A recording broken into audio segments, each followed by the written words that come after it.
परमात्मा राधा कृष्ण का ध्यान करने से जीवन पवित्र होता है। ऐसे परमात्मा के श्री चरणों में नमन बंदन करते हुए मित्रों को, जिज्ञासुओं को, धर्म प्रेमियों को, ज्योतिष विज्ञान प्रेमियों को हर हर महादेव बम बम भोले नमः शिवाय। मित्रों, जन्म कुंडली में सबसे पावन, सबसे पवित्र, सबसे उच्च कोटि का शक्तिशाली 12 भावों में दशम भाव है।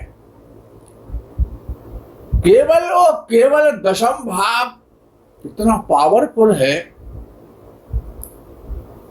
आकाश की बुलंदियों को छूने वाला भाव है। विद्वानों ने कहा है, राज्यम च आकाश वृत्तिम च मानम चैव पितुस्तथा प्रवासस्य रणश्चापि व्योम स्थान निरीक्षणम।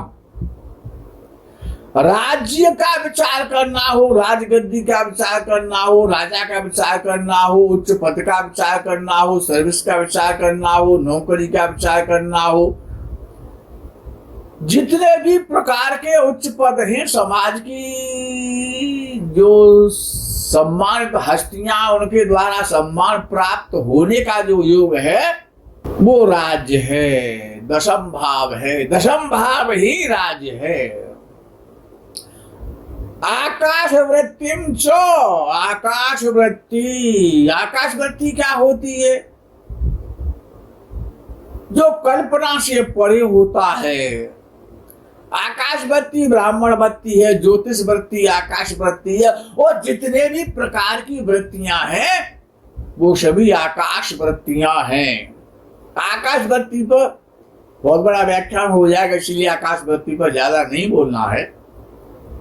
मानम चैव, जितने भी प्रकार का सम्मान है, धन के द्वारा सम्मान है, परिवार का सम्मान है, समाज के द्वारा सम्मान है, विद्या के द्वारा सम्मान है, बुद्धि के द्वारा सम्मान है, वाक्चातुर्य के द्वारा सम्मान है, जितने भी प्रकार का मान और सम्मान, उसका भाव है दशम भाव।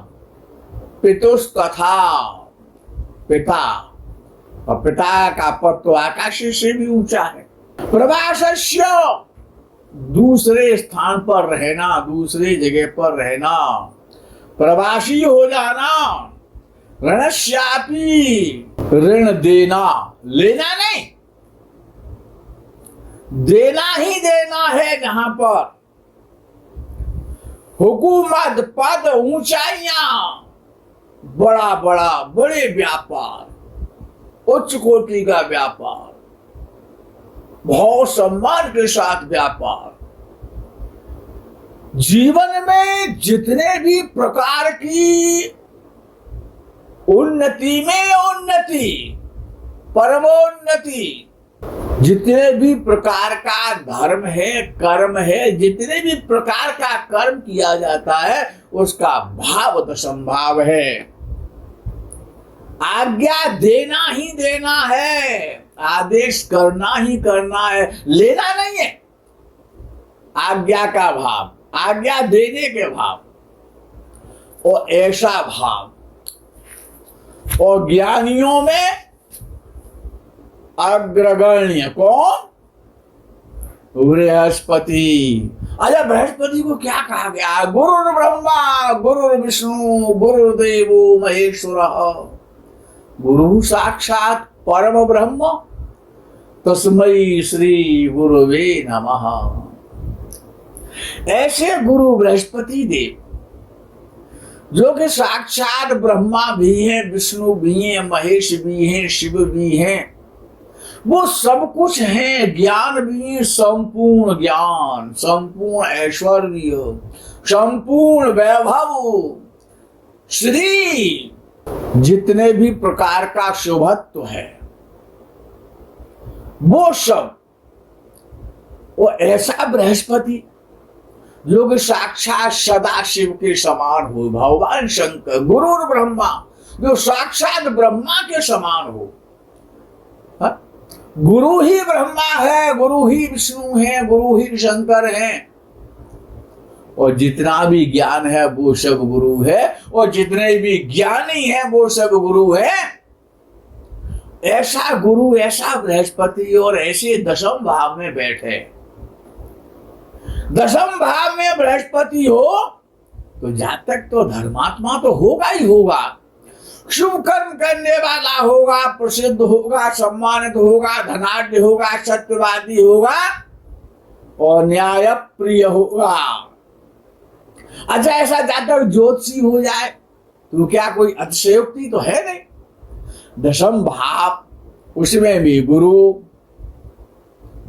क्योंकि जो भी ग्रह दशम भाव में बैठता है उसका पूरा प्रभाव, उसका पूरा असर, उसका पूरा गुण और लगन को प्राप्त होता है। और जब वो ज्योतिषी बन जाएगा, धार्मिक बन जाएगा, प्रवक्ता बन जाएगा, भक्ता बन जाएगा, उच्च पद पर आसीन हो जाएगा, व्याशासन पर विराजमान हो जाएगा, तो सम्मानित तो होगा ही, प्रसिद्धि भी प्राप्त करेगा, धनाढ्य भी होगा और सत्यवादी होगा और न्यायप्रिय। गुरु से ज्यादा कौन हो सकता है? निष्पक्ष न्याय करने वाला होता है ऐसा व्यक्ति। सर्वोच्च पद देता है दशम भाव का बृहस्पति। न्यायाधीश बनाता है, मंत्री बनाता है, प्रधानमंत्री बनाता है, राष्ट्रपति बनाता, IAS बनाता है। ऐसे जातक जिनका बृहस्पति गुरु नाम गुरु जब दशम भाव में बैठता है तो विद्वान भी बड़े विलक्षण होते हैं। उन्होंने जो कह दिया वो परिमित्र काल में सत्य। विद्वानों ने कहा कि जब दशम भाव में बृहस्पति होता है तो पिता का सहयोग नहीं मिलता है। यह बड़ा आश्चर्य है कि दशम भाव में बृहस्पति होता है तो प्राय ऐसा देखने में आता है, 100% तो मैं नहीं कह सकता, लेकिन 90% ये कह सकता हूं कि ऐसे जातकों को जिनका बृहस्पति बहुत अच्छी स्थिति में दशम भाव में होता है, ऐसे उन जातकों को सब कुछ मिलता है लेकिन पिता का सहयोग नहीं मिलता है। यद्यपि यह भी एक प्रकार का राजयोग है। अच्छा, पिता का सहयोग मिलेगा, सहारा है ना। सहयोग क्या है? सहारा। ये जो सहारा ये बहुत गलत होता है। अगर जिसको भी सहारे की आदत पड़ जाती है वो बिना सहारे के चलता नहीं है। जिसको भी लाठी लेकर के साथ, तो ये जो लाठी का जो सहारा ये एक राजयोग भी है। लाठी का सहारा ना मिलना है, पिता का सहयोग ना प्राप्त हो, इससे जातक की उन्नति होती है। यहाँ पर विद्वानों ने ये भी कहा है।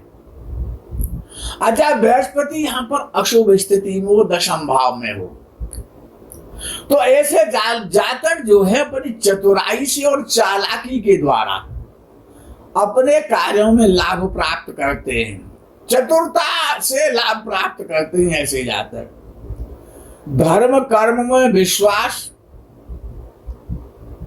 या नेकी करने से, परोपकार करने से, जिनका बृहस्पति दशम भाव में, याद रखना, जिनका दशम भाव में बृहस्पति है, जब वो दूसरों के साथ परोपकार करते हैं तो सामने वाला उनके लिए जहर उगलता है। वो तो उसके लिए फूल बिछाते हैं लेकिन वो उनके लिए कांटे बोने लगता है। कौन? जिसके लिए परोपकार किया जाता है। इसीलिए विद्वानों का कि जिनका बृहस्पति दशम भाव में हो उनको परोपकार नहीं करना चाहिए। धर्म कर्म में विश्वास करने से, परोपकार करने से, नेकी करने से, और दुखी रहते हैं, परेशान रहते हैं, पीड़ित तो रहते हैं और दर्दी हो जाते हैं, पैसे का अभाव हो जाता है, ऐसा विद्वानों ने कहा। परंतु बृहस्पति शुभ हो, ये तो अशुभ बृहस्पति की बात हो गई। लेकिन जब बृहस्पति शुभ होता है और जब दशम भाव में होता है तो व्यक्ति बहुत ज्यादा बुद्धिमान होता है, अक्षय बुद्धिमान होता है। बाल में खाल नहीं होता है लेकिन उसमें से भी खाल निकालने का प्रयास करता है। दशम भाव का गुरु बृहस्पति यते जदर्जो अरिहात में भत देवत विभातु कृतमज्जनेहु। तो जातक को धर्मात्मा बनाता है, धार्मिक बनाता है, अच्छे अच्छे शुभ कर्म करने वाला शुभ कर्मा बनाता है। ऐसा जातक बड़ा सम्मानित होता, पूजनीय होता है। शुभ प्रभाव का बली गुरु यानी बृहस्पति बहुत अच्छी स्थिति में हो, अंशों में भी हो, राशि में भी हो, हर प्रकार से जब बृहस्पति बलवान हो, दशम भाव में हो, तो भाग्य चमत्कृत हो जाता है, भाग्य साथ देता है। क्योंकि बृहस्पति दैवीय कृपा का कारक है, बड़ा अधिकार देता है, बड़ा पद देता है, बड़ा सम्मान देता है, तीर्थ यात्राएं करने का बार बार अनेक तीर्थों में जाने का अवसर देता है। तीर्थ यात्राएं बार बार करने को मिलती है।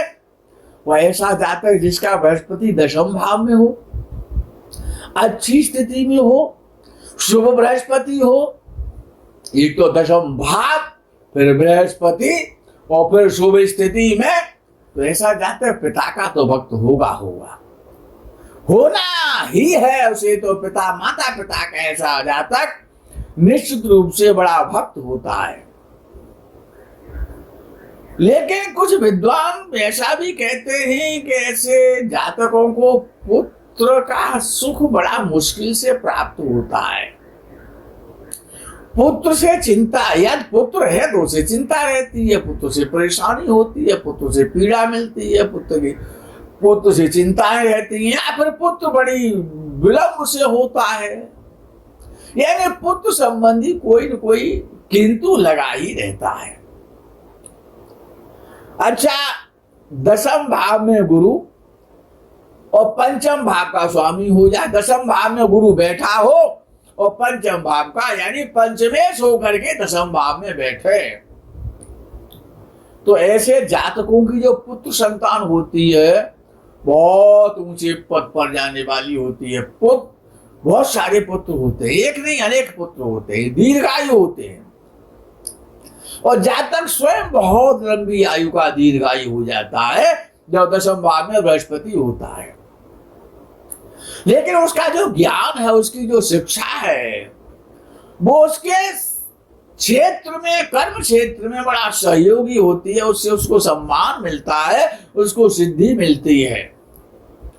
या फिर जब बृहस्पति खराब होता है और दशम भाव में होता है तो अल्प संतान देता है, संतान से चिंताएं मिलती हैं। स्त्री राशि में हो, बृहस्पति हो, दशम भाव में हो, तो संतान बहुत ज्यादा हो जाती है, ऐसा भी देखने में आता है।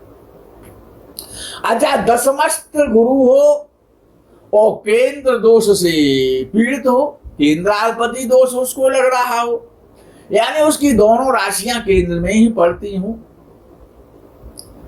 अच्छा, ऐसा कब होता है? या तो मिथुन लग्न में होता है या फिर कन्या लग्न में होता है कि बृहस्पति की दोनों राशियां केंद्र में हो जाती हैं। तो ऐसे जातक को जब बृहस्पति की भाषा आती है, जो भी कन्या लग्न वाले या मिथुन लग्न वाले जो भी जातक होते हैं, तो उनको लंबे समय का, दीर्घ समय का रोग हो जाता है। लंबा रोग देता है किसको? जब बृहस्पति केंद्राधिपति दोष से दूषित हो जाता है और दशम भाव में बैठा होता है तब। अच्छा, गुरु नीच राशि में हो और दशम भाव में हो तो जातक को धन तो देता है, धनवान तो बनाता है, धन लाभ तो कराता है। लेकिन ये भी याद रखना है कि वृषभ लगन हो, तुला लगन, मकर लगन हो, कुंभ लगन, ये जो चार लगने हैं, वृषभ, तुला, मकर और कुंभ, अगर ये जो लगने हैं और बृहस्पति अगर दशम भाव में बैठा है, चारों लग्नों में से यदि आपका कोई सा भी लग्न है तो बृहस्पति अच्छा फल नहीं देगा, याद रखना। अच्छा, एकादश भाव और बृहस्पति बड़ा विलक्षण ग्रह है। अच्छा, एकादश भाव तो लाभ का भाव है। एकादश भाव तो लाभ का भाव है। अब एकादश भाव और लाभ का भाव, जहां से समस्त प्रकार की जितनी भी आय होती है, आय के जितने भी संसाधन हैं, पुत्र की पत्नी का भाव है, पुत्र वधू का भाव है 11वां भाव, आपके दामाद का भाव है, संतान की जो प्रतियोगिता होती है, जो आपकी संतान जो बड़े बड़े इंटरव्यू देती है, जो साक्षात्कार होते हैं, उसका भाव है कौन सा? 11वां भाव। संतान प्रतिद्वंदी और साझेदारी का भाव है। संतान की गृहस्थी का गुप्त रोगों का भाव है, और पिता के कुटुंब का भाव है, ताऊ का भाव है, और पिता की वाणी का भाव भी कुछ विद्वानों ने माना है। माता का जीवन की अवधि, माता की आयु का भाव है। मृत्यु का कारण बताता है एकादश भाव। पत्नी का पेट, पत्नी की शिक्षा, मामा मौसी, ये जितने भी रोग हैं मामा मौसी से संबंधित, जो भी वंशानुगत जो रोग होते हैं, ऋण आदि का भाव है एकादश भाव। भाइयों का भाग्य है एकादश भाव, और धर्म है। अच्छा, कुछ विद्वानों ने यह भी कहा है कि एकादश भाव जातक का अगला जन्म है। लंबी लंबी यात्राएं, जिस प्रकार से कि तृतीय भाव तो अपने देश में छोटी छोटी यात्राओं का भाव है, लेकिन एकादश भाव बहुत लंबी लंबी देश में जो यात्राएं होती हैं, विदेश से भी संबंध रखता है एकादश भाव। अगले जन्म से संबंध रखने वाला एकादश भाव। पिडली और बाई भुजा, बाया कंधा बाई भुजा, मित्रों का, अपने से बड़े मित्रों का, बड़े लोगों का, श्रीमान लोगों का, संभ्रांत लोगों का, और बाएं कान का और बाएं गले का, बाएं कंठ का विचार किससे किया जाता है? एकादश भाव से। और एकादश भाव इतना महत्वपूर्ण भाव है। अच्छा, एकादश भाव की विशेषता है, उसमें जो भी ग्रह बैठता है, कोई सा भी बैठता, कैसे भी बैठ जा, उल्टा बैठ जा, सीधा बैठ जा, लाभ कराएगा, वो लाभेश का काम करेगा। एकादश भाव में बृहस्पति कैसा काम करेगा, ये आपको अगले एपिसोड का इंतजार करना पड़ेगा। विषय बड़ा हो जाएगा, एपिसोड बड़ा हो जाएगा, आप लोग पसंद नहीं करते, इसीलिए यही विराम करते। हर हर महादेव, बम बम भोले नमः शिवाय, जय गो माता की।